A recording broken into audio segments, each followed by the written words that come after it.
Bonjour. Alors moi je suis pharmacienne en Charente-Maritime, je suis installée à Angoulins, à côté de La Rochelle. À quelques jours du déconfinement, je voulais vous parler, faire un petit bilan de la crise Covid dans ma pharmacie. Donc nous on a eu de la chance, on a pu partir en vacances à l'autre bout de la terre juste au début de crise et on est rentré juste après. Donc je remercie ma remplaçante qui a très bien géré la crise et tout le stress qu'il y a eu avec la clientèle affolée.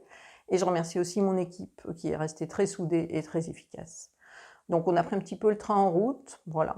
Donc cette histoire de masque, on n'a pas bien tout assimilé en revenant avec le décalage horaire, hein, voilà. Ce que je voulais dire, c'est que je pense qu'on a bien fait effectivement de suivre les consignes de l'ordre et de nos syndicats, ne pas commander de masques après le 23 mars et ne pas vendre de masques puisqu'on avait un stock état. Bon, chez nous, il était suffisant pour fournir nos professionnels de santé.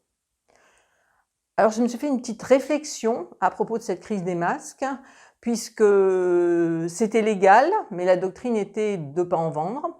Et ben, on s'est fait avoir clairement par les grandes surfaces, par la GMS, voilà. Et je voulais faire un parallèle parce que dans ma pharmacie, nous avons aussi un site de vente en ligne. Et il se trouve que la vente en ligne en France, elle est légale, mais la doctrine de la Fédé, de mon syndicat, la FSPF, est de ne pas faire de vente en ligne et de faire du click and collect. Moi, je me pose des questions. Est-ce qu'on ne va pas, du coup, se faire entuber par les grandes surfaces, par Amazon et par les sites étrangers? Donc, moi, ce que je voudrais, c'est que c'est légal. On fait la vente en ligne, bien encadrée, bien sûr, avec des règles, bien sûr.